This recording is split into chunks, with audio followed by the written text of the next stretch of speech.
The snow tastes like iron and ash. Lyra doesn't know if it's from the blood seeping through her torn shoes or the smoke that always lingers over the Silver Moon Pack territory. She doesn't care anymore. Behind her, the torches of her father's compound fade into the darkness. Ahead, the trees of the forbidden forest rise like the ribcage of some ancient, sleeping god. The wooden sign, weathered, claw-marked, unmistakable, looms before her. Do not enter. Death awaits. Good, she thinks, and keeps walking.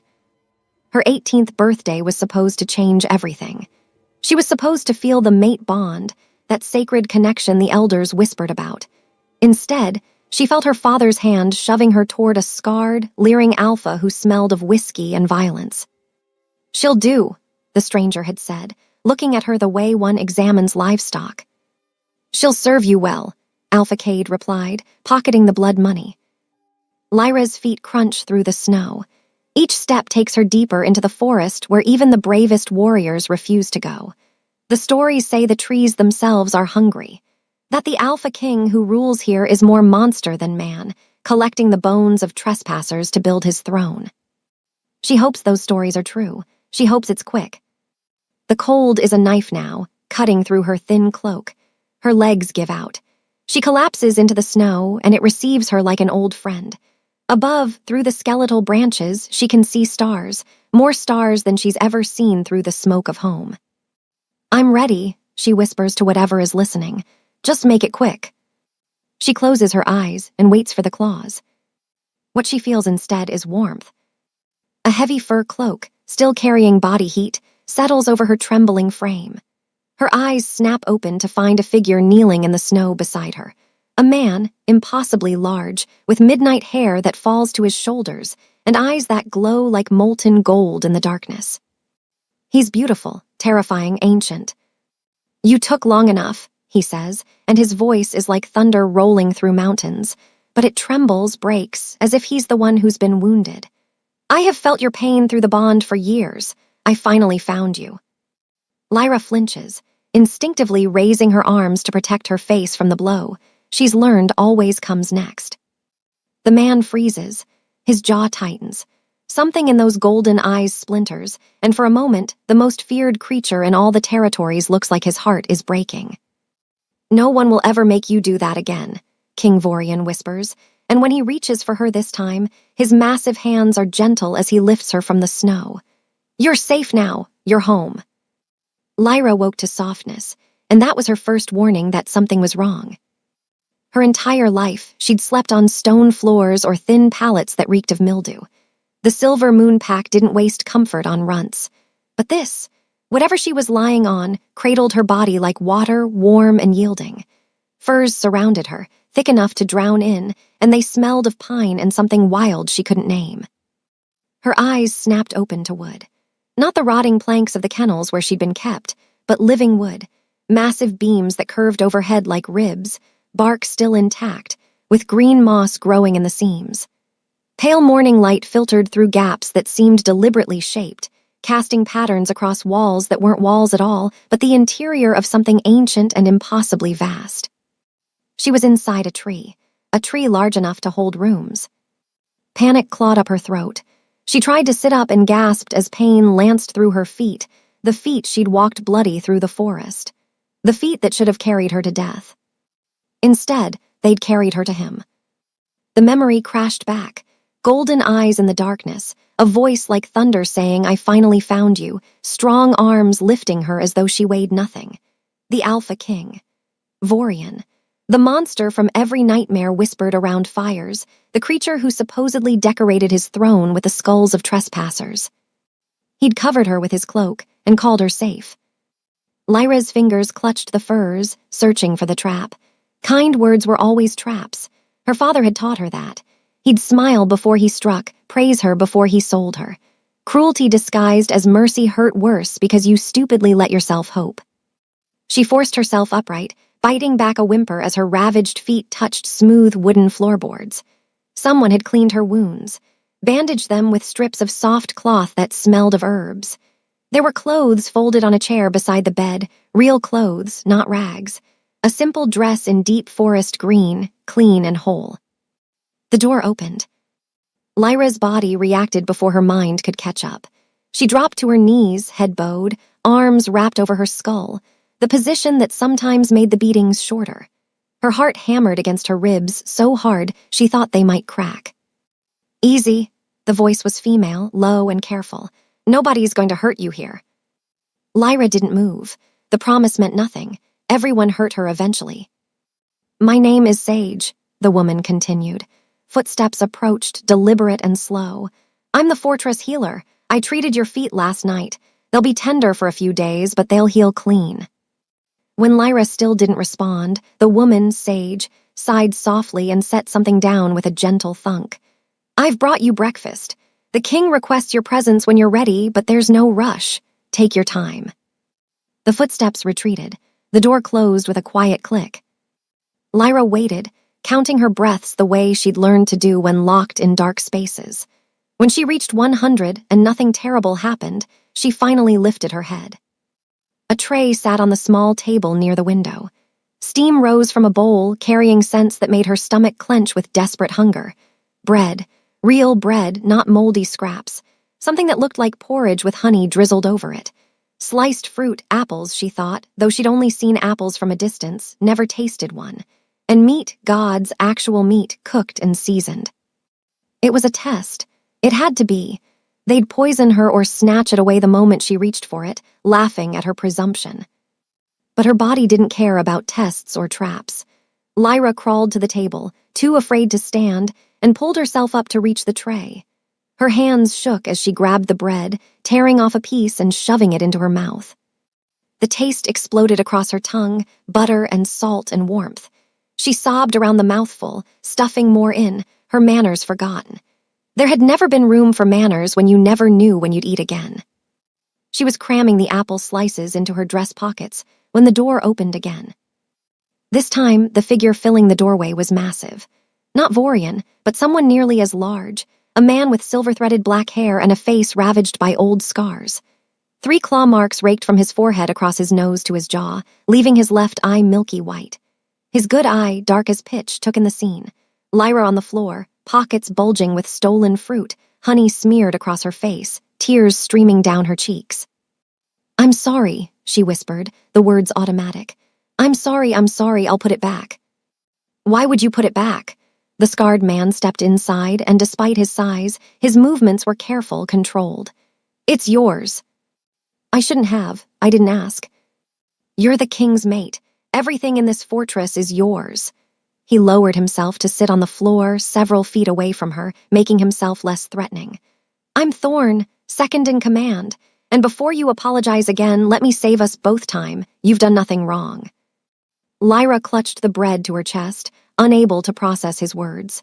The king's mate, as if that meant something good, as if she wasn't just a different kind of prisoner in a different kind of cell. Thorn's scarred face softened slightly. "I know that look. I wore it for 5 years after I escaped my old pack. My alpha enjoyed breaking bones and watching them heal wrong." He gestured to his ruined eye. "This one never did heal right, but Vorian found me bleeding out in these woods, same as you. That was 40 years ago. I'm still here because I choose to be, not because I'm forced." 40 years, Lyra's voice came out hoarse. "The forest has a way of keeping its own." Thorn's good eye held steady on hers. "You're safe here, really safe. But I know you won't believe that until you've tested it 1,000 times. So test it. Hoard food, lock doors, keep your back to walls. Do whatever you need to do to feel like you can breathe. Nobody here will judge you for it." The casual understanding in his voice cracked something in Lyra's chest. She looked down at the bread in her hands, at the crumbs scattered across her borrowed dress. "The king wants to see me." "When you're ready, he's waited 18 years. He can wait another hour." Thorn rose smoothly to his feet. "The washroom is through that door. Take your time. And Lyra," he paused at the threshold, "the fruit in your pockets, take more if you want. The kitchens are always full. That's not going to change." After he left, Lyra sat in silence, staring at the half-eaten breakfast. Slowly, carefully, she pulled an apple slice from her pocket and took a bite. It was sweet, crisp, real. She ate 3 more pieces before she could make herself stop and save the rest. Just in case Thorn was wrong. Just in case this was all a dream and she'd wake up back in the kennels, starving. But the wooden walls remained solid. The furs stayed soft. And somewhere in this impossible fortress built into living trees, an alpha king was waiting, the monster who'd felt her pain for 18 years and called it his own. Lyra stood on trembling legs and limped toward the washroom, still clutching an apple slice in her fist like a talisman. She didn't believe in safety, but maybe, just maybe, she could learn. Vorian was waiting in what Thorn had called the king's study, though it looked nothing like the cold stone chambers Lyra associated with power. This room grew from the tree itself, the desk carved from a natural burl, shelves sprouting from the walls like branches, windows that were gaps in the living wood rather than cuts. Books lined every surface, their spines worn with use. He stood when she entered, and Lyra's breath caught. In the darkness of the forest, he'd been terrifying. In daylight, he was devastating, tall enough that she'd have to tilt her head back to meet his eyes, with shoulders that could carry the world. His hair fell loose around his face, black as midnight, and those golden eyes tracked her movement with an intensity that made her want to run. She didn't. Running only made predators chase. "Sit, please." He gestured to a chair near the window, upholstered in soft leather. When she remained frozen by the door, he added quietly, "I'm not going to come near you unless you ask me to." Lyra studied his face for the lie, found only patience and something that looked almost like pain. She sat, perched really, ready to bolt, hands gripping the armrests. Vorian moved to the window, putting distance between them, giving her space to breathe. "Thorn said you have questions. I'd rather you ask them than let them fester into fears." "Why?" The word escaped before Lyra could stop it. "Why wait for me? Why not just—" She couldn't finish. "Why not just take what you want like everyone else?" "Because the mate bond isn't ownership." Vorian's voice was low, careful. "It's a bridge between souls. It can be beautiful, the most profound connection two wolves can share, or it can be a chain if one side forces it." He turned to face her, backlit by the window. "I felt the bond snap into place the moment you were born. 18 years ago, I woke from sleep with this certainty burning in my chest. She exists, she's here, find her. So I did." Lyra's fingers dug into the leather. "You found me, you watched me." "Yes." No hesitation, no excuse. "A seer came to me 3 days after you were born. She told me what you were, a moonweaver, the last of a murdered bloodline. She told me where you were. And she told me that if I claimed you before you came to me by choice, before you were strong enough to bear the bond's full weight, the power would consume you from the inside. You'd burn out like a candle in a windstorm. So you left me there."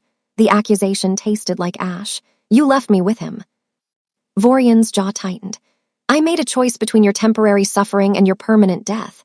I have questioned that choice every single day for 18 years. He moved closer, slowly, like approaching a wounded animal. Stopped when Lyra tensed. "The bond works both ways, Lyra. I felt everything. Every beating. Every night you cried. Every moment you wanted to die. It nearly drove me mad." "Then why?" "Because the seer was right." His voice cracked. "You needed to choose. Not me, not fate, not desperation, you.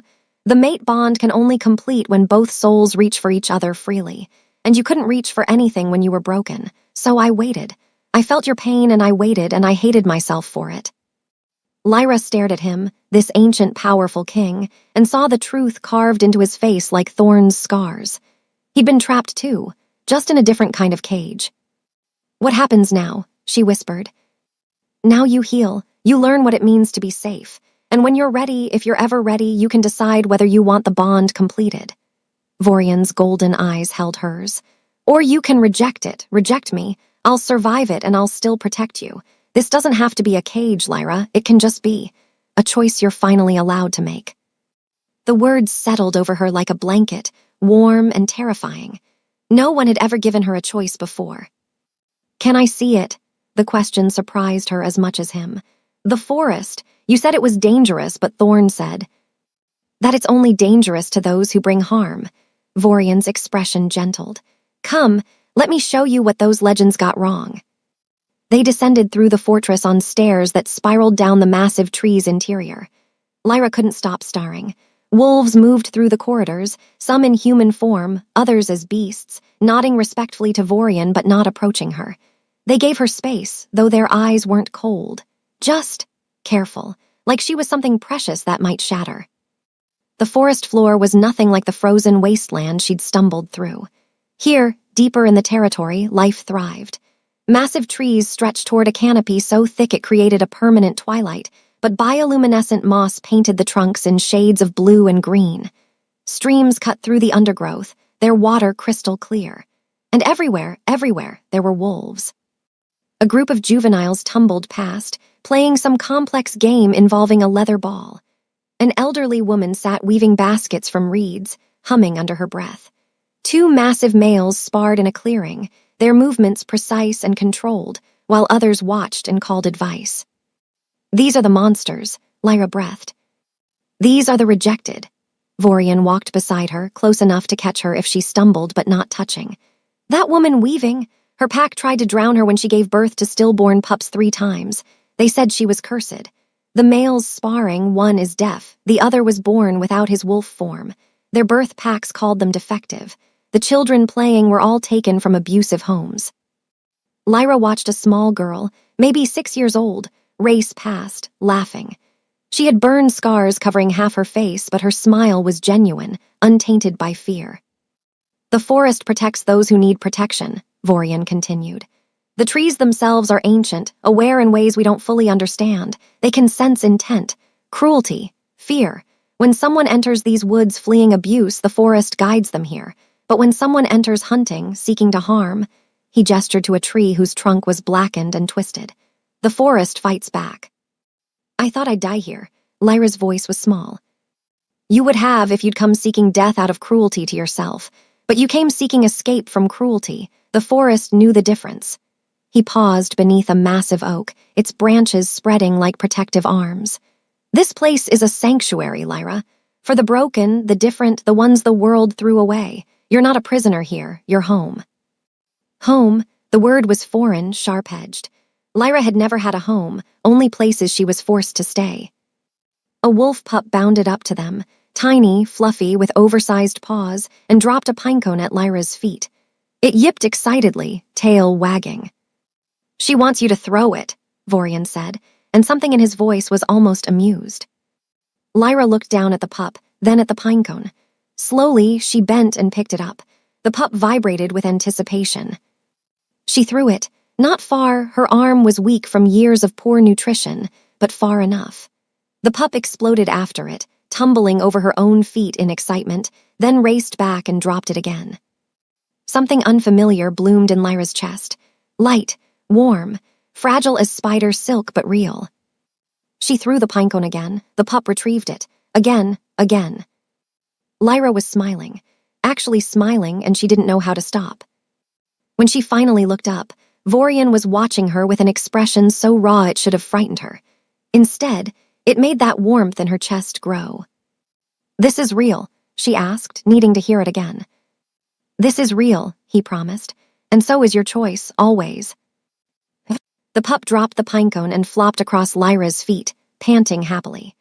Around them, the forest hummed with life, with wolves who'd been broken and chose to heal, who'd been rejected and chose to stay.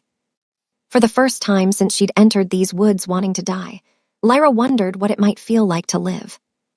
Lyra was learning the names of trees when the screaming started. She'd been walking with Sage through the outer gardens, trying to memorize the difference between oak and ash, when a wolf's howl of agony split the afternoon. Not the hunting calls she'd grown accustomed to, or the playful yips of pups. This was pain, raw and desperate. Sage's face went pale. Stay here. But Lyra's feet were already moving, drawn by something she couldn't name. She followed the healer through the undergrowth, toward where wolves were gathering in a tight circle. They parted for Sage, and Lyra glimpsed what lay in the center. A wolf, gray and matted with blood, barely breathing. The scent hit her like a fist, silver moon pack. Home. No, not home. Prison. Thorn was already there, kneeling beside the messenger.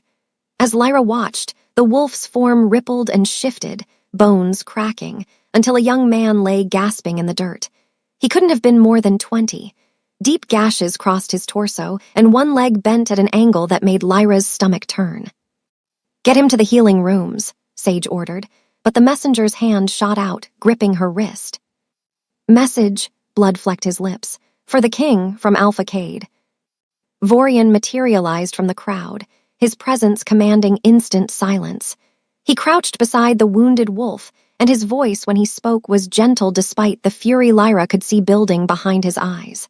"I'm listening." "He says," the messenger coughed, crimson staining his teeth. "He says you have stolen property, his daughter. He wants her returned by the new moon or he starts killing hostages. 3 families, 15 wolves. He's locked them in the old granary with silver chains." Lyra's world tilted. 15 wolves. People she'd grown up with, probably. The weak ones, the ones Cade considered expendable, just like he'd considered her expendable. "He did this to you." Vorian's question was soft, dangerous. "To make sure you believed him." The messenger's laugh was wet, broken. "I'm his nephew. He said if family means so little to him, you'd know he meant what he promised." Sage barked orders and wolves rushed forward with a stretcher. As they carried the messenger away, Lyra felt every eye turn toward her.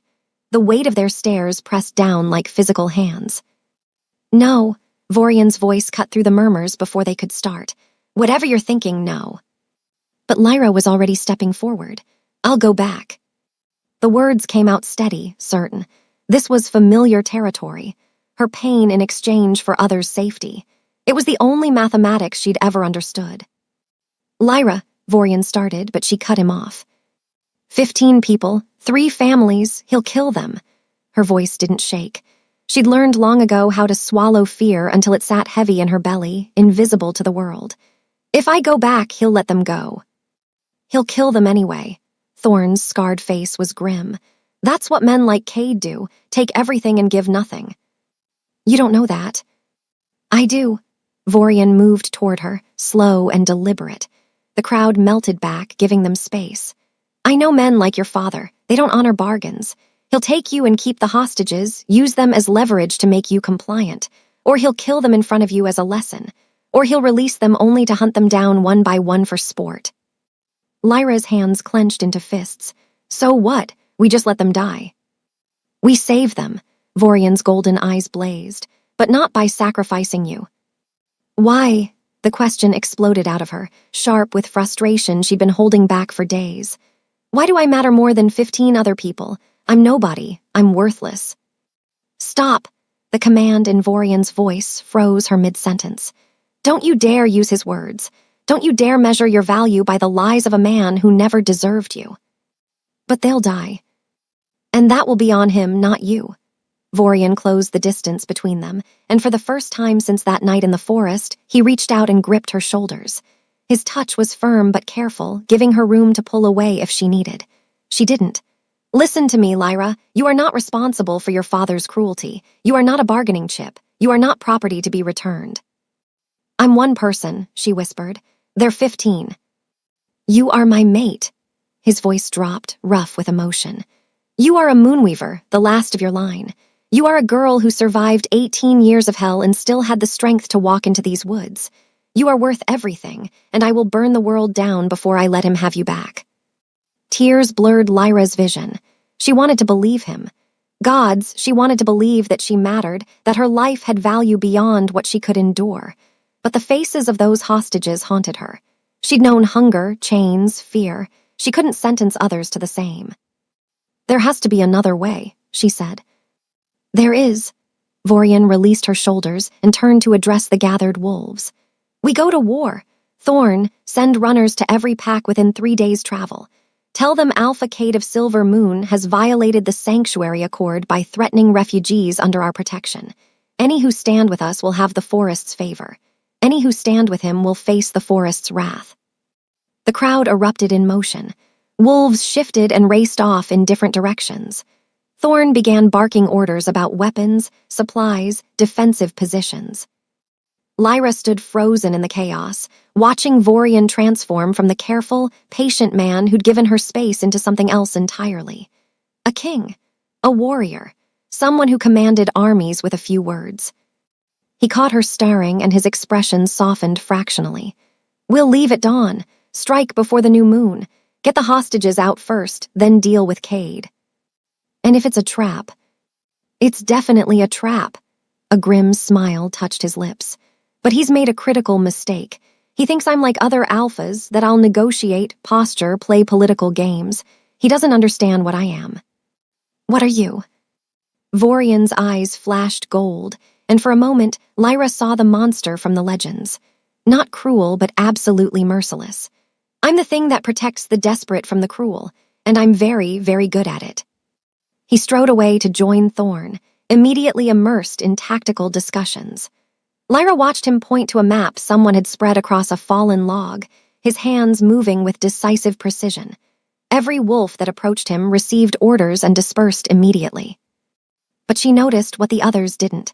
The tension in his shoulders, the way his jaw clenched when he thought no one was looking, the minute tremor in his fingers when he touched the map near where Silver Moon territory was marked.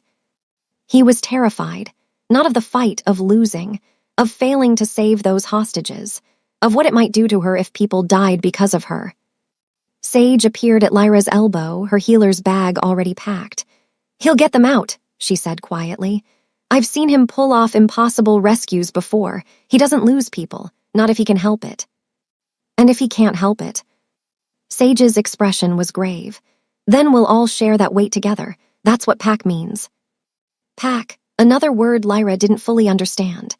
At Silver Moon, pack had meant a hierarchy of suffering, everyone scrambling to avoid being at the bottom where she'd lived. Here, it seemed to mean something else entirely. A young wolf approached with a leather bundle, bowing slightly. "The king requests you wear this tomorrow, for protection."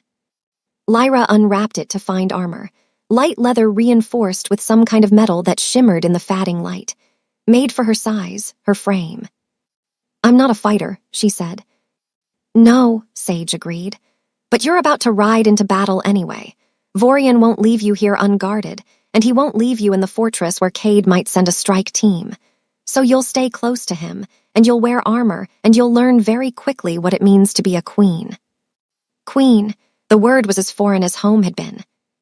Lyra clutched the armor and watched Vorian directing his wolves with the calm efficiency of someone who'd done this 100 times before.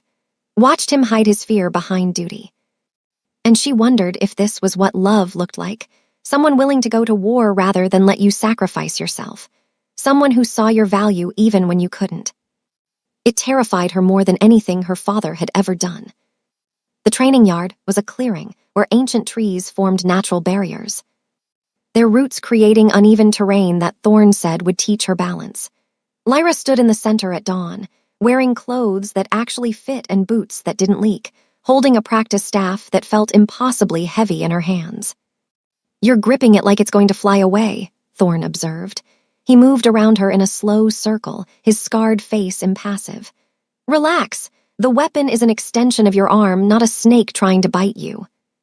Lyra forced her white-knuckled fingers to loosen. Everything in her body screamed to stay small, stay meek, don't draw attention. Learning to fight felt like painting a target on her back. "I can hear you thinking." Thorn stopped in front of her. "You're wondering why you need this. You're thinking if you just stay quiet and invisible, maybe the violence will pass you by."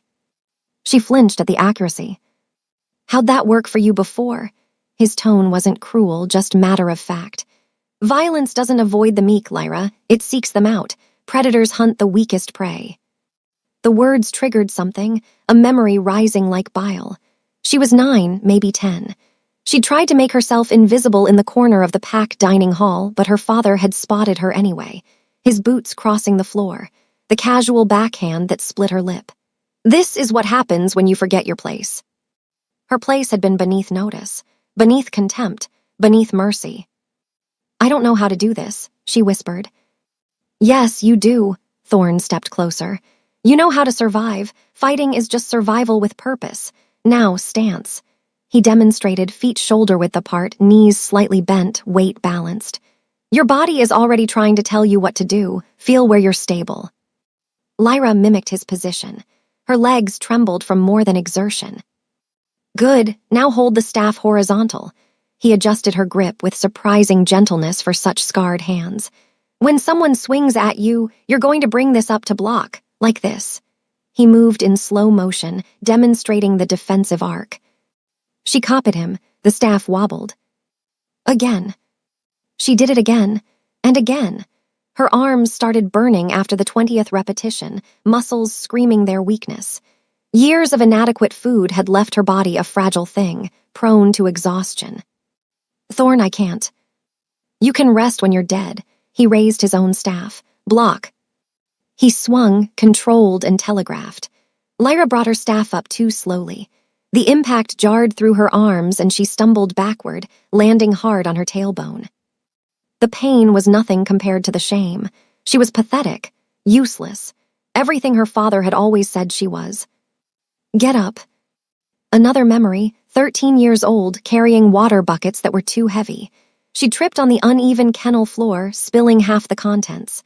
Her father's second-in-command had beaten her with a rod until she couldn't stand, then kicked her when she fell. Get up! Weaklings don't deserve rest. She'd gotten up. She always got up, because staying down meant worse.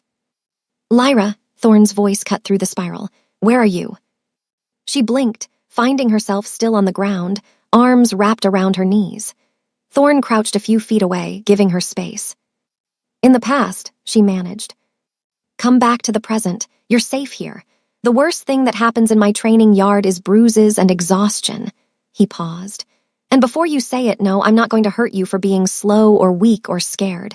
You're learning. Learning requires failure. The concept was so foreign she couldn't process it. Failure had always meant punishment. Thorn seemed to read her confusion. My old alpha used to break my fingers when I dropped my sword during training. Every time. By the time I was 15, my hands were so mangled I could barely hold a weapon. He flexed his scarred fingers. Vorian spent 3 years retraining me. Not just the fighting, the flinching, the expectation of pain. He never once raised his voice, even when I made the same mistake 100 times. Why? The question was barely audible. Because he understands what we survived, and he knows broken things need patience to heal, not more breaking. Thorn extended a hand. Now get up, not because I'm forcing you, but because you're choosing to. Lyra stared at his palm. Rough, scarred, steady. She placed her hand in his and let him pull her to her feet. They trained until mid-morning. Block, strike, footwork, balance. Lyra fell 6 more times. Each time, Thorn waited patiently for her to rise, never touching her without permission, never showing frustration. You're thinking too much, he said during a water break. Your body knows how to react. Your mind is getting in the way. My body knows how to cower. Your body knows how to survive impossible odds. That's different. He demonstrated a defensive sequence. Try this. Don't think, just move. She tried, failed, tried again. On the 3rd attempt, something clicked. Thorn swung and her staff came up to meet it, not perfectly, but fast enough. The impact sang through the wood, but she held her ground. Again, he said, and there was approval in his voice. They moved faster. Block, counter-strike, pivot. Lyra's breath came hard, but her body was finding its rhythm. When Thorn feinted left, she didn't fall for it, reading his weight distribution. His staff came at her ribs. She blocked and twisted, using his momentum against him the way he'd shown her. The end of her staff caught him in the solar plexus, gentle, controlled, but a hit. Thorn stepped back, nodding. There it is. Lyra stared at her staff, then at Thorn's surprised expression, and something burst free in her chest. Laughter. Real laughter, not the bitter mockery she'd learned to hide behind. This was light and genuine and shocked her so much she clapped a hand over her mouth. But it kept coming. She'd hit him. She'd actually defended herself and landed a strike. Weeks ago, she'd been walking into the forest to die, and now she was standing in a training yard laughing after winning a point against a warrior. Don't stop on my account, Thorn said, and he was almost smiling. That sound is victory. From the edge of the clearing came a low rumble, not quite a growl, but close. Lyra turned to find Vorian standing in the shadows of an oak, and the expression on his face stopped her breath. He wasn't looking at Thorn or the training setup. He was staring at her with such raw, complex emotion she couldn't name it all. Pride, yes. Relief. But underneath, threading through everything else, was rage. Not at her, never at her. At what had been done to her. At a world that had made her believe she couldn't laugh, couldn't fight, couldn't be anything but a victim. Their eyes met across the distance. Vorian's glowed molten gold in the dappled light. Beautiful, he said quietly, and she knew he didn't mean her appearance. He meant the laughter, the defiance, the way she'd chosen to stand up and try again. Thorne glanced between them and cleared his throat. I think that's enough for today. Rest, eat, and we'll go again tomorrow, same time. As Lyra walked toward the fortress, legs shaking with exhaustion, she felt Vorian fall into step beside her. He didn't touch her, didn't speak, just walked with her like a silent guardian. I hit him, she said, wonder in her voice. You did, you'll hit harder tomorrow. There was satisfaction in his tone. By the time we face Cade, you'll be strong enough to stand at my side, not behind me, beside me. The distinction felt monumental. That night, when Lyra examined her bruises in the mirror, she saw something different than the marks her father used to leave.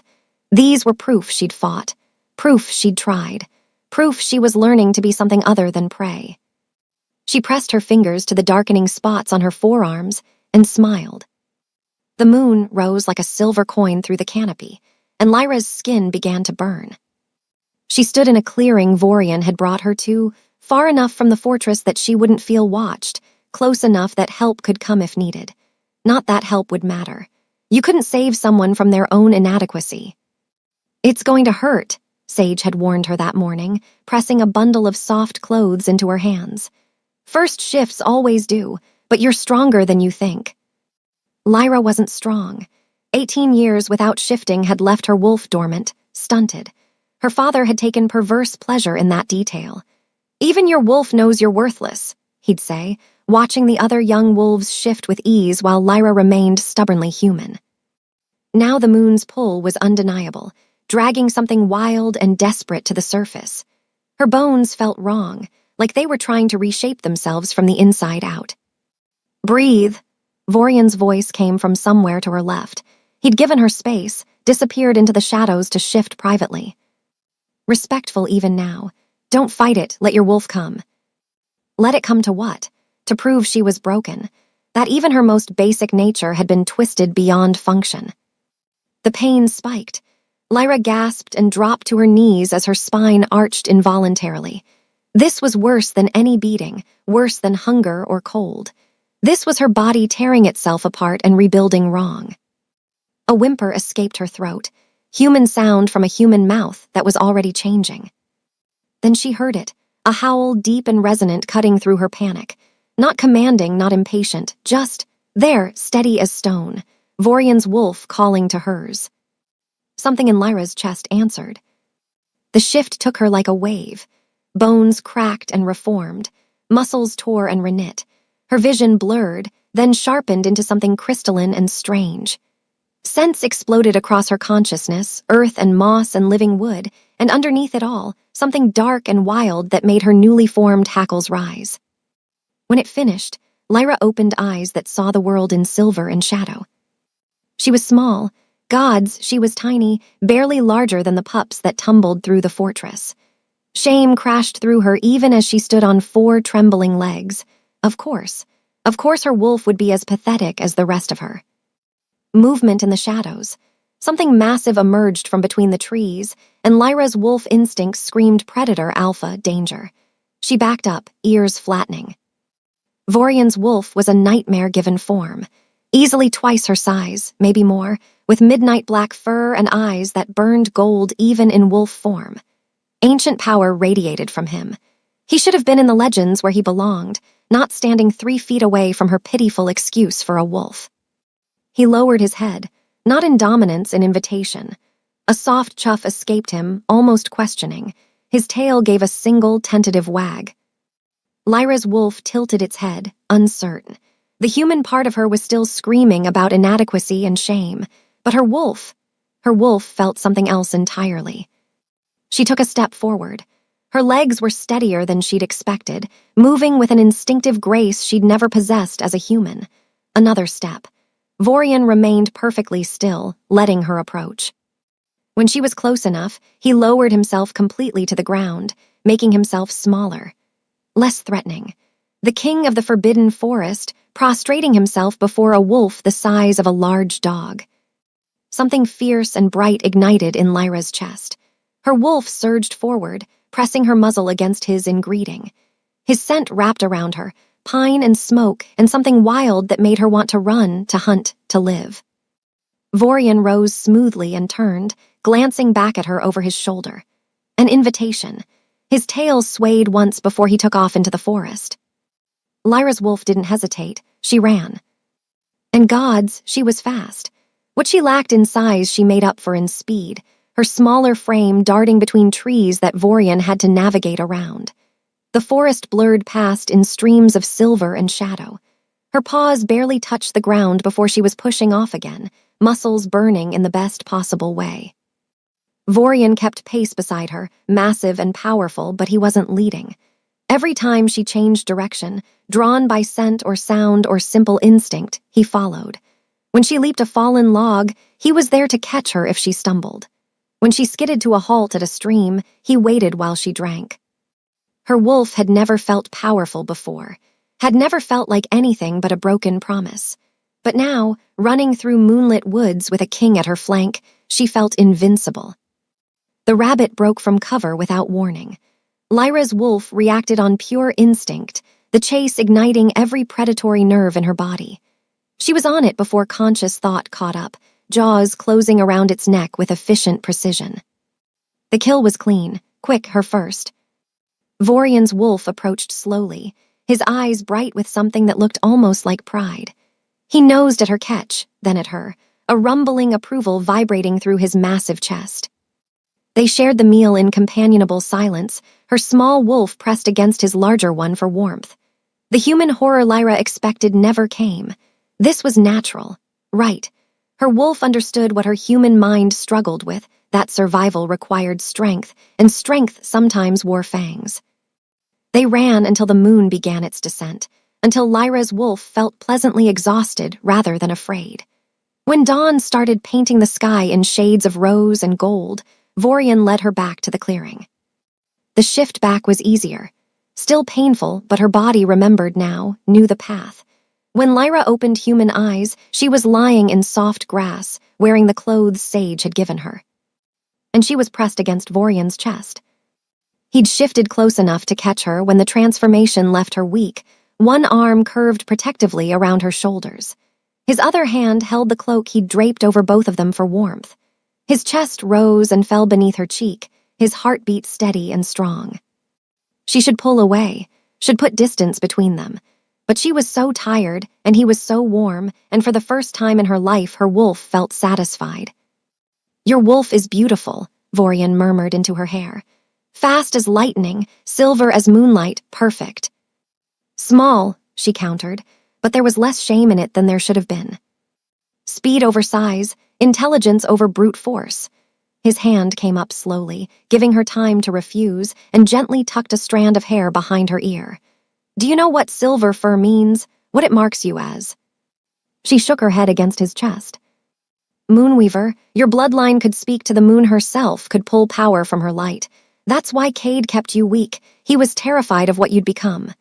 His fingers traced along her jaw, featherlight. He was right to be. Lyra lifted her head to look at him. His golden eyes were molten in the dawn light, searching her face like she held answers to questions he'd been asking for 18 years. "I'm not afraid," she whispered, and meant it.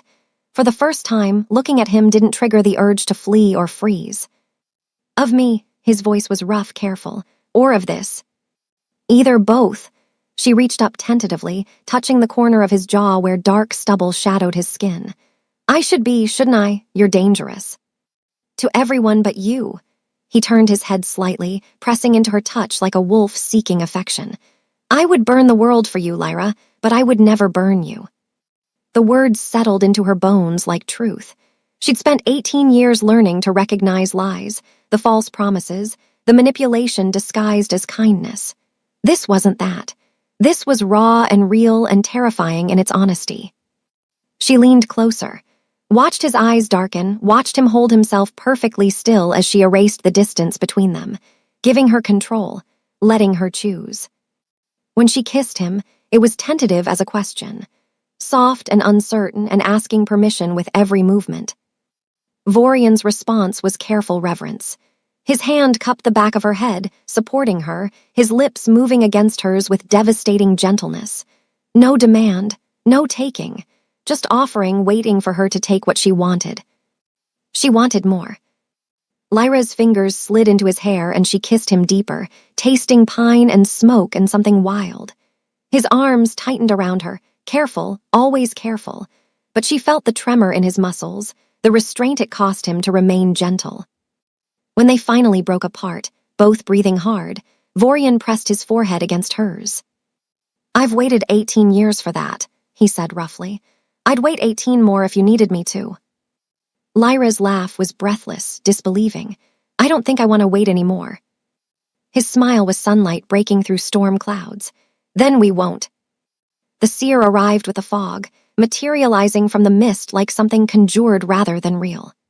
Lyra was in the healing gardens with Sage, learning which herbs could draw poison and which could ease pain, when the ancient woman simply appeared at the garden's edge. She was impossibly old, skin like crumpled parchment, white hair falling past her waist in a single thick braid. But her eyes were ageless, pupils so dark they seemed to swallow light. Those eyes found Lyra immediately, and the weight of that gaze made her stumble backward into a planter box. "Finally," the seer said, her voice like wind through empty rooms. "The lost daughter remembers how to stand." Sage straightened, recognition and wariness crossing her face. "Elder Mora, we weren't expecting you." "The moon doesn't announce itself. It simply rises." The old woman moved forward with surprising grace, leaning heavily on a staff carved from white wood. She stopped 3 feet from Lyra and tilted her head, studying her the way one might examine a particularly complex puzzle. "You have your mother's eyes, your father's stubborn jaw, and absolutely no idea what you are." Lyra's throat closed. "My father." "Alpha Cade is not your father." Moira's words were flat, factual, destroying Lyra's world with the same inflection one might use to comment on weather. "He murdered your parents when you were 3 days old and claimed you as his own. A runt orphan no one would question. The perfect hiding place for a bloodline he wanted extinct." The garden tilted. Lyra's knees gave out and she sat down hard on the stone path. Not his daughter, not his blood. The man who'd beaten her, starved her, sold her, stolen her from people who might have loved her. "Why?" The word came out broken. "Because your bloodline terrified him. Terrifies all the old alphas who remember what Moonweavers could do." Moira lowered herself to sit cross-legged on the path with Lyra, joints creaking. "Your mother was Celeste of the Silver Thread line. Your father was Marcus, a warrior poet who could kill with a blade or a verse. They were bonded mates, powerful and deeply in love. When you were born under a full moon with silver in your fur, the old prophecies stirred." Sage had gone pale. "The Moonweaver prophecy, I thought it was legend." "All legends start as truth." Moira's gnarled fingers traced patterns in the air, and Lyra could have sworn she saw silver light following the movement. Moonweavers were the moon's chosen, wolves who could see the threads that bind souls together, who could heal or sever mate bonds, who could call power directly from lunar light. They kept the balance, prevented forced bonds, protected the rejected, stopped alphas from becoming tyrants. "So they killed them," Lyra whispered. "Killed them all." "The Alpha Council did 70 years ago, declared Moonweavers too dangerous, too powerful to be allowed to exist, hunted them systematically." Moira's eyes were ancient sorrow. "Your parents went into hiding when your mother became pregnant. They thought they'd been careful enough. They were wrong." The pieces fell into place with sickening clarity. Cade's constant surveillance, his obsession with keeping her weak, powerless, isolated. He hadn't just been cruel, he'd been strategic. Keeping a Moonweaver suppressed under his control until he could figure out how to use her power for himself. "He knows what I am," Lyra said. "He suspects. The seer who told him about your birth and your bond with Vorian also warned him what you might become." Moira reached out slowly, giving Lyra time to refuse, and touched her forehead with one crooked finger. "But suspicion and certainty are different things. He's kept you too broken to access your gifts. Until now." Heat bloomed where Moira's finger pressed against Lyra's skin. Not painful, but intense, like the moment before lightning strikes. The garden around them began to change, or rather, Lyra's perception of it did. Threads appeared in her vision. Thousands of them, silver and gold and every color in between, connecting everything. A delicate web wove through the fortress, linking wolf to wolf in varying degrees of brightness. Some threads were thick as rope, Thorn to Vorian, bonds of loyalty and brotherhood. Others were gossamer thin, casual friendships, temporary alliances. And then she saw the mate bonds. They burned, pure light connecting souls, so bright they hurt to look at. A golden thread linked two wolves training in a distant courtyard, new mates, their bond still raw and overwhelming.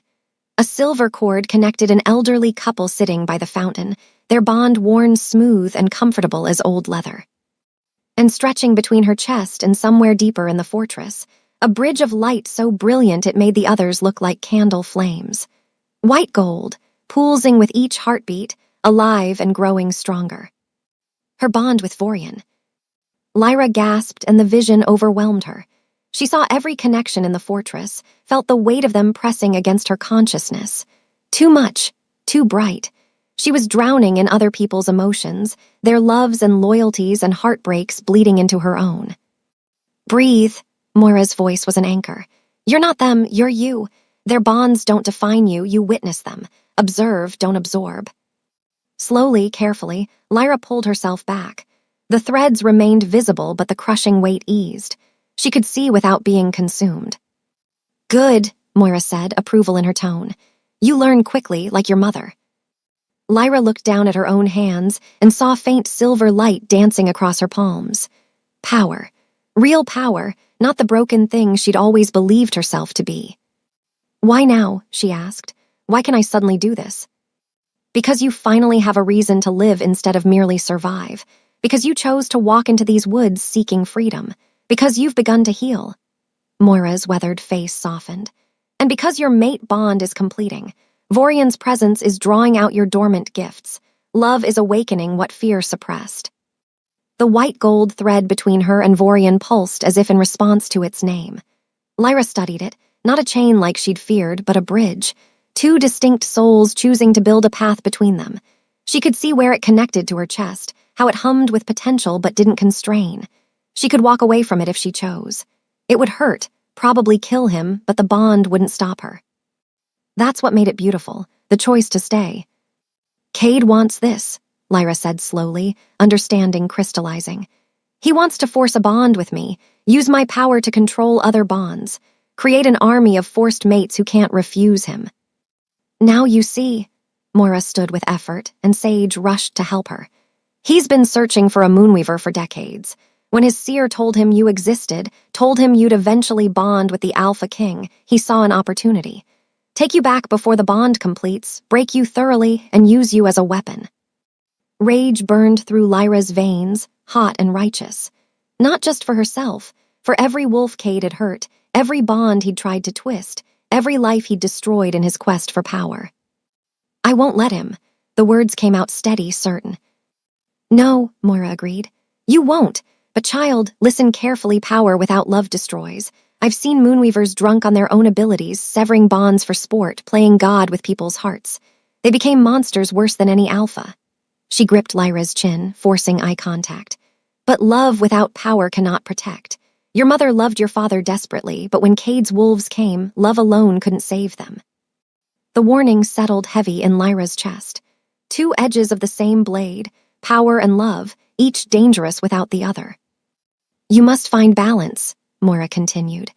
Let your bond with Vorian strengthen you, but don't let it define you. Learn your gifts, but don't let them corrupt you. Become powerful enough to protect what you love, but loving enough to wield that power wisely. Footsteps approached, Vorian, drawn by some instinct or maybe the pull of their bond. He appeared at the garden entrance, golden eyes finding Lyra immediately. The thread between them flared brilliant white. He saw Moira and stopped, bowing his head respectfully. Elder, thank you for coming. I came for her, not you, Moira said bluntly. Though I suppose you're part of her now, whether she likes it or not. I hope she likes it, Vorian said quietly, his gaze still on Lyra. But I'll love her either way. The bond between them sang. Lyra felt it resonate in her chest, saw how it responded to his words by growing fractionally stronger. This was what Moira meant, power and love intertwined, each feeding the other. She stood on shaking legs and looked at the ancient seer. Teach me everything my parents would have taught me if they'd lived. Moira's smile was sharp as broken glass. Now you sound like a moonweaver. Very well, your training begins at moonrise. And girl, she turned to leave, then glanced back. Your parents died protecting you. Make their sacrifice mean something. Become what Cade fears most. As the seer disappeared into the fog that had brought her, Lyra felt the weight of inheritance settle across her shoulders. Not just power, responsibility. Legacy. The chance to be what her bloodline had always been. A guardian of bonds, a protector of the broken, a balance against tyranny. She looked at Vorian standing in the garden entrance, at the bridge of light connecting them, and made her choice. She would learn, she would grow strong, and she would make Cade regret he hadn't killed her when he had the chance. Lyra found Vorian in his study 3 hours before the War Council was set to convene. Staring at maps he clearly wasn't seeing. The white-gold thread between them thrummed with tension, carrying emotions he was trying desperately to shield from her. "You're hiding something," she said from the doorway. His shoulders tensed. For a long moment, he didn't turn around. When he finally did, his golden eyes were haunted in a way she'd never seen before. "Yes," he admitted simply. "I have been since the moment you arrived." The thread between them flickered with something dark, guilt, maybe, or shame. Lyra stepped into the room and closed the door behind her. Whatever this was, it felt too raw for witnesses. "The seer said you've known about me since I was born," she said carefully. "That you felt the bond snap into place when I came into the world." "Yes," his voice was barely above a whisper. "She said you've been waiting for me to choose you. That taking me too soon would have killed me." Lyra moved closer, watching him track her movement like a drowning man watching a rescue boat. "But she didn't tell me everything, did she? There's more." Vorian's laugh was broken, jagged. "There's always more." He turned back to the window, gripping the sill hard enough that the wood creaked. "Do you know what an incomplete mate bond feels like, Lyra? For the one who's aware of it." She shook her head, though he couldn't see it. "It's a hook in your chest, pulling constantly towards someone you can't reach. It's knowing your other half exists but being forbidden to touch them." His knuckles went white. "And when that other half is in pain, gods, when they're suffering, you feel it. Not physically. Worse, you feel it in your soul." The air left Lyra's lungs in a rush. "What are you saying?" "I'm saying I've felt everything." The words came out raw, scraped from somewhere deep and terrible. "Every beating, every night you went hungry, every time your father made you feel worthless. 18 years of your pain bleeding through a bond you didn't even know existed, and I could do nothing but endure it." Lyra's mind reeled. "You felt all of it." "All of it?" Vorian finally turned to face her, and the devastation in his eyes made her step back.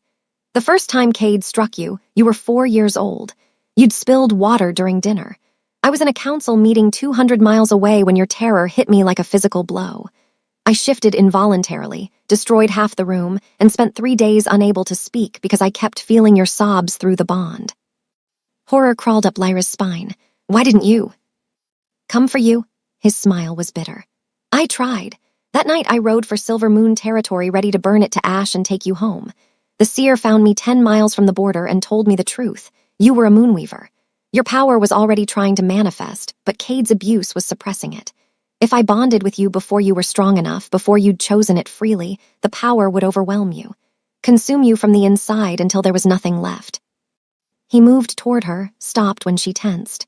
"She showed me visions of what would happen. You burning from the inside out as power you couldn't control tore through you. Dead before your 5th birthday because I couldn't wait. Couldn't be patient.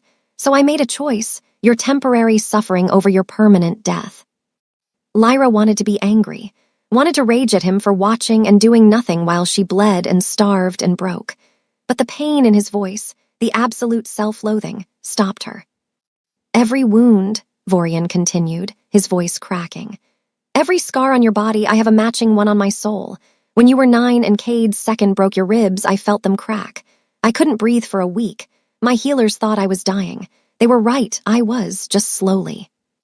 "Vorian, when you were 13 and you tried to run, and they caught you and beat you unconscious in the kennels." His voice broke completely. He pressed a hand to his chest like he could feel it even now. "I felt you give up. Felt the moment you stopped fighting and just wanted it to end. I screamed for 3 days straight. Thorn had to chain me to keep me from tearing myself apart." Tears blurred Lyra's vision. She'd remembered that beating, remembered deciding death would be easier than surviving. She'd never known someone was feeling it with her, dying alongside her from miles away.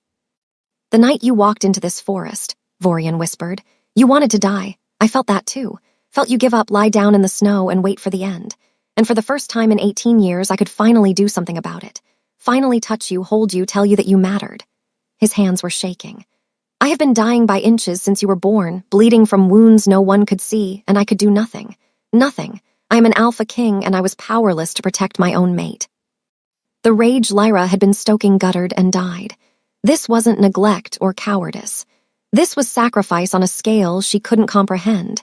He'd endured 18 years of her agony, knowing he could end it by claiming her, but that doing so would kill her. "You could have walked away," she said quietly. "Rejected the bond, stopped feeling it." "Never." The word was absolute. "Rejecting the bond would have severed our connection completely. You would have lost any chance at your Moonweaver gifts, and I—" He met her eyes finally, and what she saw there stole her breath. "I would rather feel your pain every second for eternity than exist in a world where you weren't mine to protect, even from a distance, even if it destroyed me." Lyra crossed the space between them in 3 steps and reached up to cup his face in her hands. He froze, eyes wide, like he couldn't believe she was touching him willingly. "I was trapped in that hell," she said, feeling the truth of it resonate through their bond. "But you were trapped watching it, unable to save me. We were both prisoners, just in different cells." A sound escaped him, half sob, half laugh. His forehead dropped to rest against hers. "I'm so sorry. I'm so goddamned sorry for every second you suffered." "Stop." She threaded her fingers through his hair, holding him close. "You made an impossible choice. You kept me alive, that's what matters." "I should have found another way." "There wasn't another way."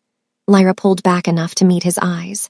"Mora said power without love destroys. If you'd claimed me as a child, even out of love, I wouldn't have been able to choose you. The bond would have been forced, and I'd have become everything Cade wanted, a weapon without will." Understanding flickered across his face, followed by something fragile and desperate.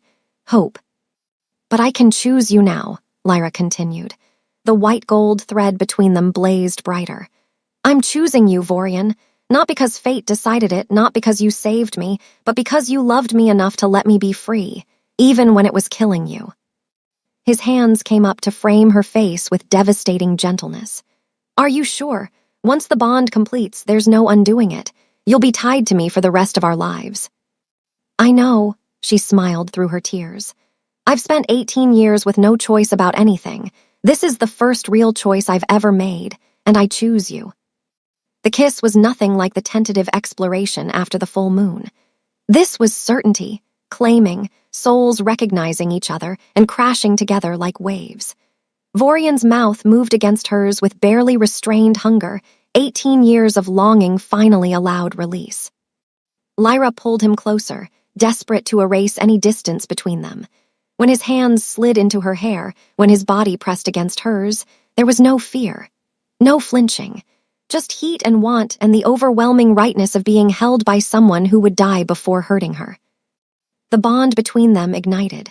Lyra felt it complete, felt the bridge between their souls solidify into something unbreakable. Power flooded through her, moon-bright and devastating, but it didn't consume her. Vorian's presence anchored it, gave it shape and purpose. She gasped against his mouth and he caught her, lifting her easily and carrying her to the couch near the window. He laid her down with reverence, following her down to bracket her body with his. "Tell me if anything is too much," he murmured against her throat. "Tell me and I stop, always." Lyra's answer was to pull him closer, to trust him with her body the way she'd learned to trust him with her heart.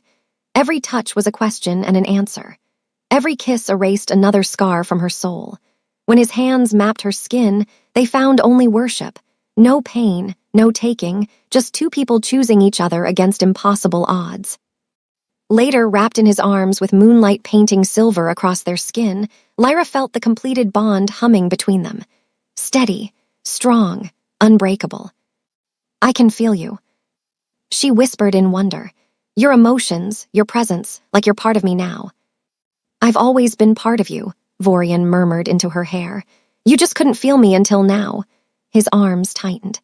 I love you. I have loved you since the moment you existed, and I will love you until stars forget how to shine. Lyra turned in his embrace to face him. Then, let's make Cade regret he ever touched either of us. Vorian's smile was fierce and protective and absolutely merciless. Together. Together, she agreed, and felt the bond flare brilliant white in response. For the first time in her life, Lyra understood what it meant to be whole. The Convergence grounds were ancient, a massive clearing where 7 stone pillars marked the territories of the major packs. Once every decade, all alphas were required to gather here under the blood moon's light to settle disputes, forge alliances, and maintain the fragile peace between territories. Lyra had never seen so many wolves in one place. Hundreds of them, maybe thousands, organized in distinct groups around their respective pillars. Banners flew in colors she didn't recognize. The air thrummed with barely contained aggression, alphas and their seconds sizing each other up like predators circling the same kill. Stay close, Vorian murmured, his hand warm at the small of her back. He dressed her in deep forest green, the color of his territory, with silver embroidery that caught the fading light. The message was clear. She belonged to him, to the Forbidden Forest, and anyone who challenged that would face consequences. Thorn walked at Vorian's other side, his scarred face impassive, but his good eye constantly scanning for threats. Behind them, 20 of the Forbidden Forest's finest warriors maintained a protective formation. The Northern Ridge Alpha is watching you, Thorn said quietly. So is Crimson Veil. They're trying to figure out if the rumors are true. Let them wonder, Vorian replied. His hand slipped to Lyra's waist, drawing her fractionally closer. The bond between them pulsed steady and strong. He was projecting calm, but she could feel the tension coiled beneath. He was expecting trouble. They were halfway to the Forbidden Forest's pillar when a commotion erupted near the eastern edge of the clearing. Wolves scattered, making way for a procession that moved with military precision. Silver Moonpack had arrived. Lyra's stomach dropped. She recognized the formation, Cade's personal guard, brutal wolves handpicked for their capacity for violence. They marched in tight ranks, and between them stumbled figures in chains. The hostages. Lyra's newly heightened senses cataloged everything in sharp detail. 15 wolves, just as Cade's messenger had promised. Men, women, children, all bound with silver chains that burned their skin where contact was made. Their faces were gaunt, eyes hollow. She recognized some of them. The baker's daughter who used to sneak her bread scraps, an elderly wolf who taught the young ones their history, a mother with 2 small children clinging to her legs. And at the front, barely visible between the guards, a little girl no older than 6, dark hair matted with filth, bruises mottling pale skin, and eyes, gods, those eyes were the same ones Lyra had seen in mirrors for 18 years, haunted, hopeless, already half dead inside. The completed bond must have sharpened her Moonweaver's sight, because Lyra could see the threads connecting each hostage to their loved ones in the crowd. Fragile silver bonds stretched between the chained wolves and family members being held back by silver moon guards, threads quivering with terror and grief. Cade himself walked behind the hostages, and Lyra's entire body went rigid. He looked exactly as she remembered, scarred, muscular, with cold eyes that assessed everything like a merchant appraising inventory. When his gaze found her across the clearing, his smile was all teeth. Easy, Vorian breathed. His arm became steel around her waist, keeping her grounded. Through the bond, she felt him radiating lethal intent. He's trying to provoke you. Don't give him the satisfaction. Cade stopped at Silver Moon's pillar and raised one hand. His warriors forced the hostages to their knees. The little girl whimpered as rough hands shoved her down into the dirt. Brothers and sisters of the great packs, Cade's voice carried across the clearing, amplified by alpha authority. I come before you to report a theft. The king of the Forbidden Forest has stolen my daughter. Murmurs rippled through the gathered wolves. Lyra felt eyes turning toward her, assessing, judging. That's a lie, Vorian said, his voice cutting through the noise like a blade. Lyra came to my territory of her own free will. She's my mate, acknowledged and bonded.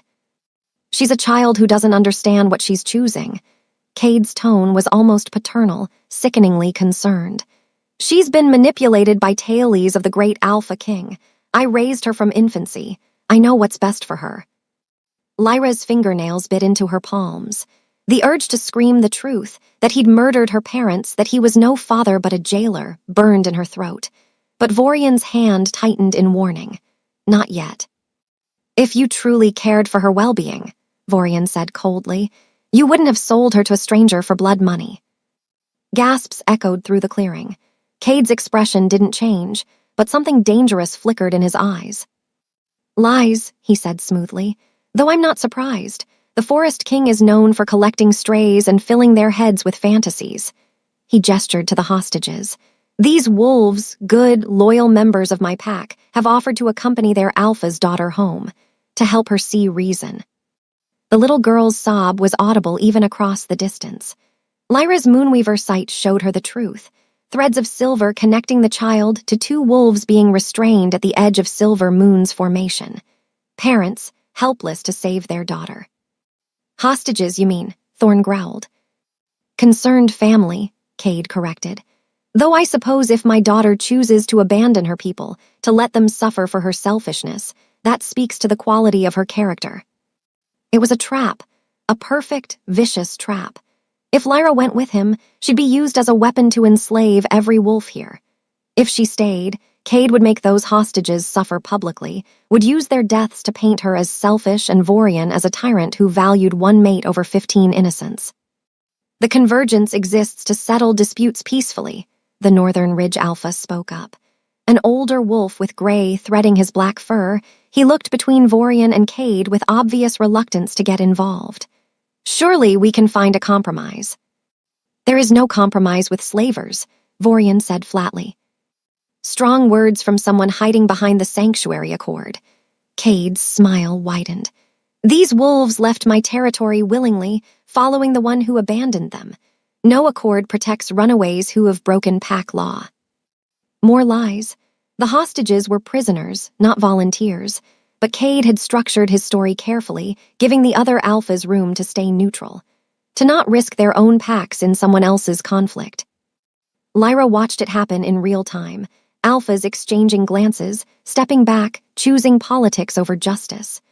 The Crimson Veil Alpha actually turned away, deliberately showing disinterest.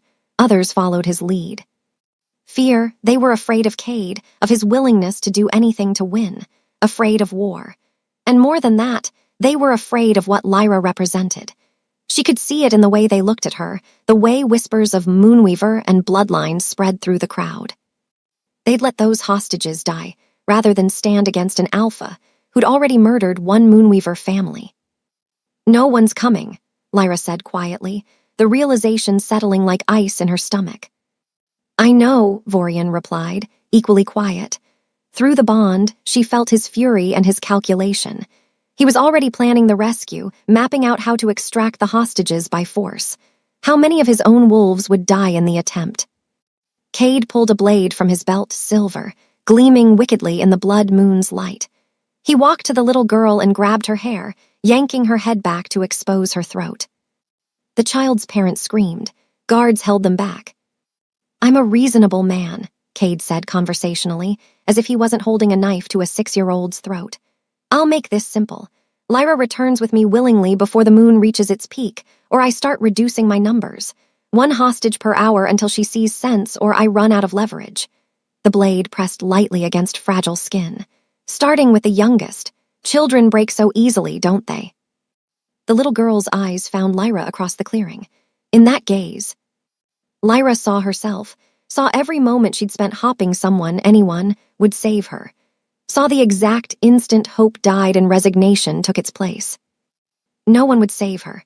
No one ever saved the weak, the small, the expendable. Except Lyra stepped forward, away from Vorian's protective arm. Her Moonweaver sight flared and she saw them. Every bond in the clearing, hundreds of threads connecting wolves to their mates, their family, their pack. Saw how some threads were healthy and bright while others were twisted, corrupted by forced loyalty or fear. And she saw Cade's threads, dozens of them, sickly gray, connecting him to wolves throughout the clearing. Not love or loyalty, these were threads of control. Wolves he'd blackmailed, threatened, or bought. His network of power laid bare before her enhanced vision. "What are you doing?" Vorian asked, tension radiating through their bond. Lyra looked at her mate, this king who'd suffered for 18 years to keep her safe, who'd given her choice and freedom and love. "Becoming what Cade fears most," she said. Then she raised her voice to carry across the entire convergence. "I'll make you a counteroffer, Alpha Cade. Release the hostages unharmed, and I'll let you keep your corrupted bonds. Keep them, and I'll show everyone here exactly what you are." Her hands began to glow silver-white. The little girl stumbled when a guard shoved her forward, and Lyra was 9 years old again. She remembered the feeling, knees hitting stone, palms scraping, the shame of being too weak to stay upright, the laughter that always followed. "Clumsy runt, can't even walk properly." In the present, Cade's guard grabbed the child by the arm, yanking her back to her feet hard enough to dislocate something. The girl's cry of pain was small, swallowed quickly. She'd learned young that screaming made it worse. Lyra had learned that lesson at 7, when she'd wailed after her father. No, not her father, never her father, had broken her fingers for dropping a serving tray. He'd broken another finger for the noise, and she'd learned to cry silently after that. Tears that slid down her face in the dark where no one could see them, where they couldn't be used as evidence of weakness. The child's face was a map of Lyra's past. Bruises in various stages of healing, yellow-green old ones, purple-black fresh ones. The kind of pattern that spoke to regular, systematic cruelty. Her left eye was swollen nearly shut. Someone had hit her recently, hard enough to leave an imprint. Lyra was 11, cowering in the kennels while her father's second circled her with a riding crop. "This is for your own good," he'd said, each word punctuated with a strike. "You need to learn your place." She'd counted the blows, 23 before he'd gotten bored and left. She'd counted because focusing on numbers kept her from screaming, from giving him the satisfaction.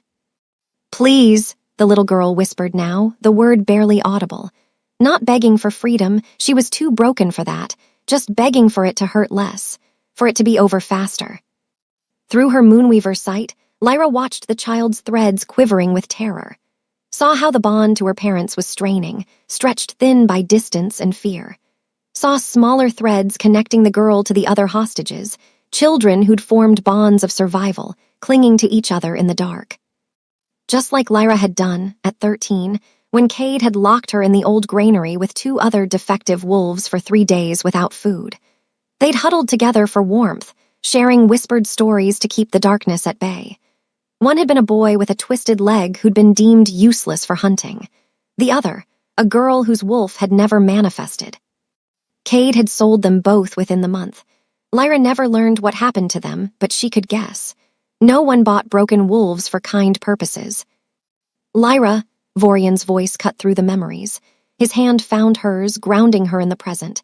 "I can see you slipping away. Come back." She turned to look at him, this powerful king who'd somehow learned to love a shattered thing. Through their bond, she felt his concern bleeding into fear. He knew what she was thinking, could feel the determination crystallizing in her chest. "I have to go to him," she said quietly. "No," the word was immediate, absolute. "We'll find another way." "There is no other way." Lyra gestured toward the hostages with her free hand. "You see them? I was them. Every single one. I know exactly what they're feeling right now, the terror, the hopelessness, the certainty that no one's coming to save them because no one ever does." Vorian's grip tightened. "Then we save them together. Attack now, overwhelming force." "And how many die in the crossfire?" She met his golden eyes steadily. "Cade will kill them the moment you move. You know he will. He'll slit that little girl's throat just to make a point, and her parents will feel it through their bond and they'll break. That's what he does. He breaks people." A memory surfaced, sharp and vicious. Lyra was 15. A young couple had tried to run from Silver Moon territory. Cade's hunters brought them back and made the entire pack watch while he forced the male to choose. Watch his mate die or kill her himself and prove his loyalty. The male had refused both, had fought until Cade's guards beat him unconscious. Then Cade had killed the female slowly, methodically, while her mate was held with his eyes forced open. The male had never recovered. Last Lyra had seen him, he was a hollow shell, speaking to a ghost only he could see. I survived 18 years of that, Lyra said. I survived so I could be here right now for this moment, so I could save them the way no one saved me. By sacrificing yourself, Vorian's voice was raw, by walking into his trap. By using what I am. Silver light flickered across Lyra's palms. I'm a moonweaver. I can see his corrupted bonds, all the wolves he controls through fear and blackmail. If I get close enough, I can sever those bonds. Free his entire pack from his influence in one moment. She pulled up her moonweaver's sight again, showing Vorian what she saw. Cade's web of control, gray threads stretching to wolves throughout his pack, binding them through threats against their families, their mates, their children. Each thread was a chain, and Lyra could break every single one. And then what? Vorian demanded. He kills you before I can reach you. Maybe, Lyra cupped his face in her hands. Or maybe I'm faster than he expects. Maybe I break his control and his own pack turns on him. Maybe I buy enough time for you to save the hostages. This is insane. This is the only choice that doesn't result in dead children. Her voice cracked. I can't watch another child die because I was too afraid to act. I won't become another person who looked away because it was safer. Vorian pulled her against his chest, his arms bands of steel around her. She felt his heart hammering against her cheek, felt the bond between them screaming in protest at what she was suggesting. There has to be another way, he whispered into her hair. Something that doesn't require you walking into hell. I've lived in hell, Lyra said. I know how to survive it, and this time I won't be alone. She pulled back enough to meet his eyes. You'll come for me, I know you will. I just need to stay alive long enough for you to reach me. And if you can't? The question hung between them, heavy with terrible possibility. Lyra thought about the little girl with her father's eyes, thought about all the children she'd seen broken by Cade's cruelty, thought about the person she'd been, convinced she was worthless, that her suffering didn't matter, that she was born to be a victim. Then save them anyway, she said firmly. Promise me, Vorian, if this goes wrong, if I don't make it, promise you'll get the hostages out, especially the children. Promise me my death will matter. Don't, his voice broke. Don't talk like that. Promise me. He stared at her for a long moment, and she watched something shift in his expression. The understanding that he couldn't protect her from this, that she was choosing to walk into danger, and he had to let her because the alternative was living with dead children haunting their bond forever. I promise, he finally said, but you promise me something too. Promise you'll fight. Promise you'll survive long enough for me to reach you. Promise me. His voice cracked completely. Promise me I don't lose you after finally finding you. Lyra rose onto her toes and kissed him, poured everything she felt through the bond, love and gratitude and determination and fear. When she pulled back, tears were streaming down her face. I love you, she said, and the words felt monumental. She'd never said them before, never understood what they meant. Love wasn't just feeling safe or cared for. Love was being willing to walk into fire so the person you loved wouldn't have to carry the weight of preventable deaths. I love you, and I finally understand what that means. It means I'd die to keep you from having to. Vorian's composure shattered. He kissed her desperately, one hand fisting in her hair, the other crushing her against him like he could keep her safe through sheer force of will. The bond between them blazed white gold, so bright it hurt. When they finally broke apart, his golden eyes were wet. You come back to me, he ordered, every ounce of alpha command in his voice. You use your power, you survive, and you come back to me. That's not a request. That's a king's decree. Lyra smiled through her tears. Yes, my king. She turned toward where Cade waited, silver light already gathering in her palms. Behind her, she felt Vorian shifting his warriors into position, preparing for the moment she'd give the signal. Felt Thorn's grim determination and Sage's whispered prayer. And ahead, she saw the little girl watching her with those haunted, hopeless eyes. Saw the exact moment hope flickered, small and fragile but real, when the child recognized that someone was coming. Lyra had spent 18 years believing no one would save her, had internalized every lesson about worthlessness and expendability. But she'd survived, and she'd learned she mattered. Now it was time to prove that everyone else mattered too. She walked toward Cade with her head high, silver light dancing across her skin, and felt the girl she'd been walking beside her. Not a ghost, but a promise. This ends tonight. Lyra crossed the clearing with measured steps, each one bringing her closer to the monster who'd stolen her childhood. Silver light rippled across her skin like moonlight on water, and she let it show. Let everyone see what a Moonweaver looked like when she stopped hiding. Cade's smile widened as she approached, but she could see the calculation behind it. He was already planning how to break her, how to twist her power to his purposes.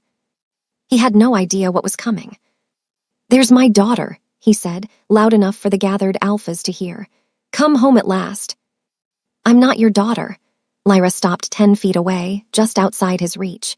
"I'm the child of wolves you murdered, the Moonweaver you tried to destroy." Gasps rippled through the crowd. Cade's expression didn't change, but his hand tightened on the blade still pressed to the little girl's throat. "Careful," he said softly. "One wrong word and this child dies."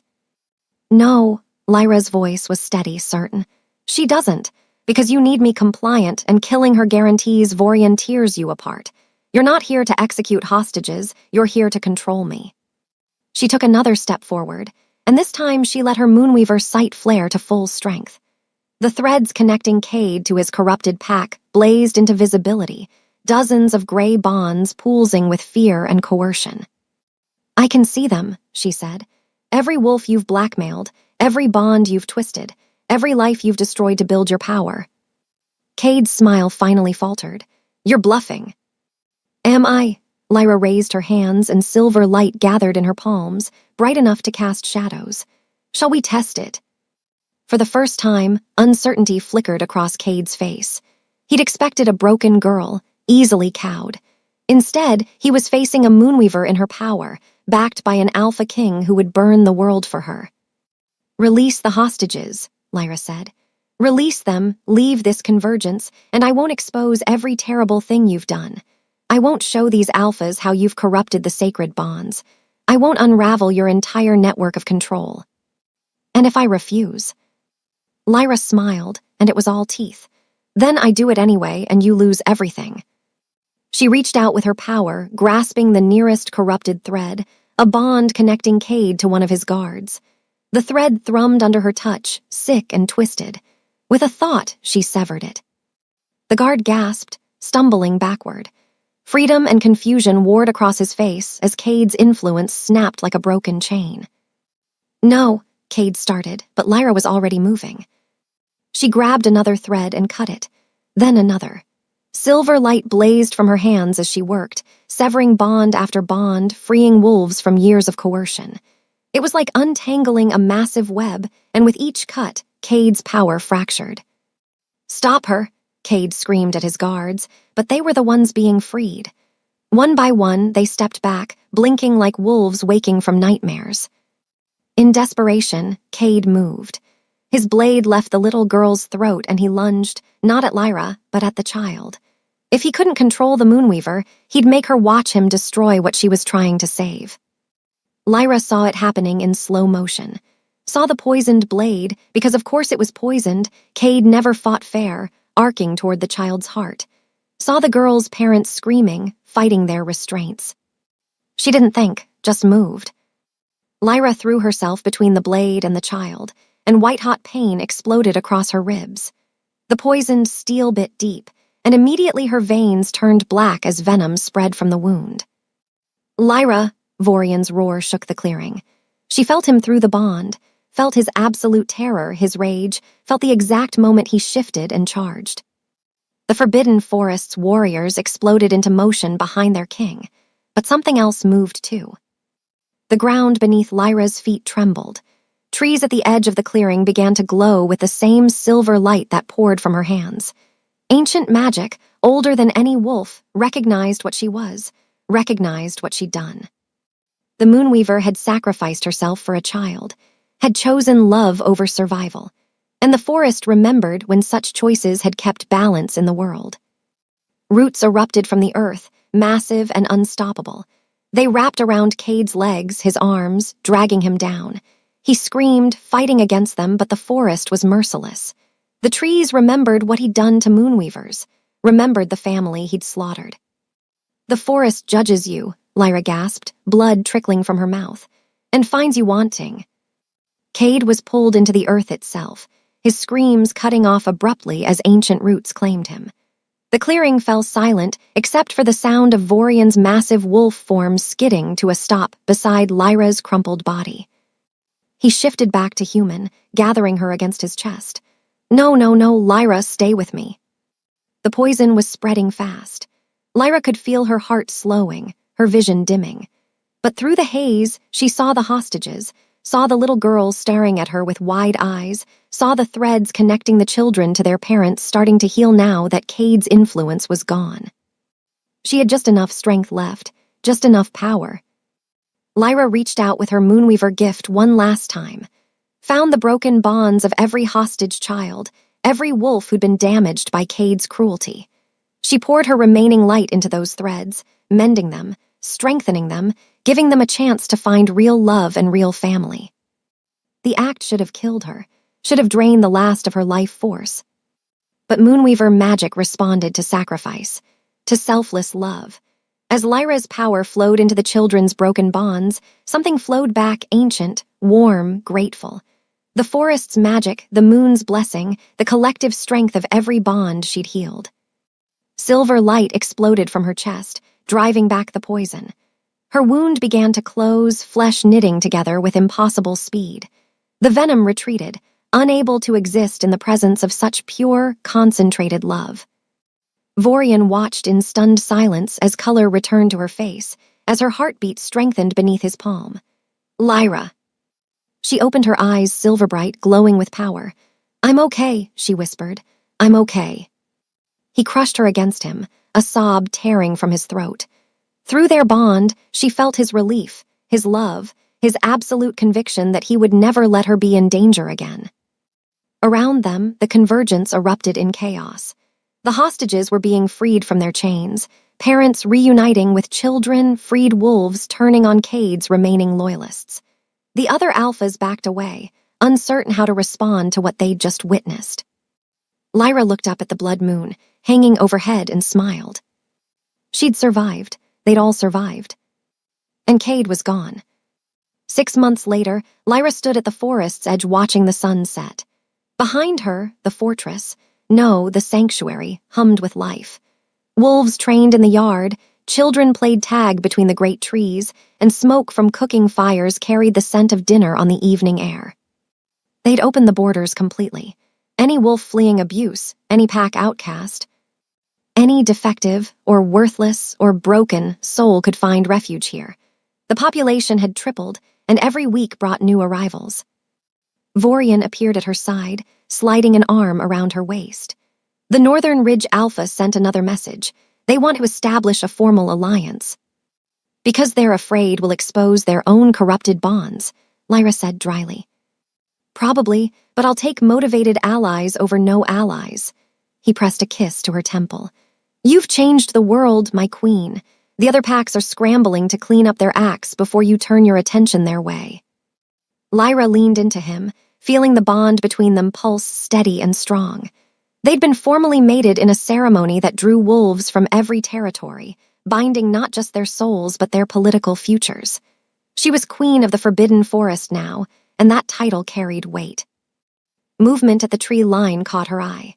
A figure emerged from the shadows, small, limping, desperate. A girl, maybe 14, with matted hair and eyes that had seen too much. Blood stained her torn clothes, and silver burns marked her wrists where chains had been. Lyra knew that look, had worn it herself not so long ago. She pulled away from Vorian and walked toward the girl, moving slowly so as not to frighten her. When she was close enough, Lyra unfastened the warm cloak from her shoulders, the same one Vorian had given her that first night, and wrapped it around the trembling girl. "You're safe now," Lyra said gently, the words Vorian had once spoken to her. "You're home." The girl stared at her, disbelief and desperate hope warring in her expression. "I heard stories about a queen who saves broken wolves, about a sanctuary where no one hurts you." "The stories are true," Lyra smiled and offered her hand.